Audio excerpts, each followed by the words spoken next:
Thank you, sir. Yeah. Thank you, sir.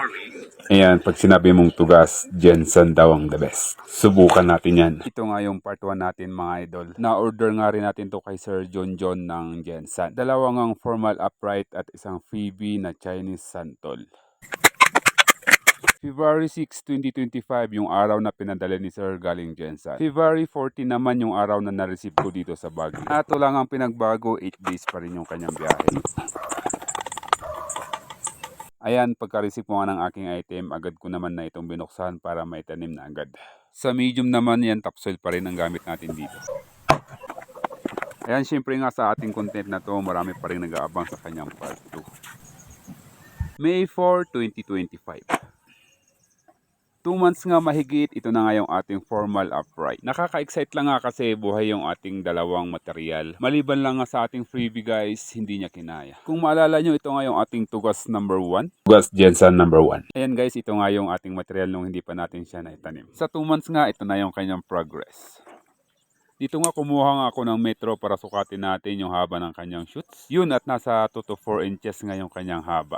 Ayan sa kanyang mga dahon naman idol, hindi ko lang sigurado kung normal ba itong gaitong dahon. Napansin ko nga sa dahon ng tugas na to, medyo pahaba yung kanyang dahon na makintab na berdeng berde. O baka naman sinyalis lang ito na healthy yung ating puno. So yun, maghihintay pa nga tayo ng mga ilang buwan o siguro taon para ma-branch selection na natin tong ating mga material. Yan naman mga idol, sa tugas number 2 naman na tayo. Ito naman ang ating tugas Jensen number 2. Sa tugas number 2 naman tayo guys, after 2 months nga mahigit. Ito na nga rin ang kanyang progress. Pero kung ihahalin tulad nga natin siya sa ating tugas number 1 guys, makikita yung diferensya. At syempre susukatin din natin to para malaman natin kung ano yung pinagkaiba nila.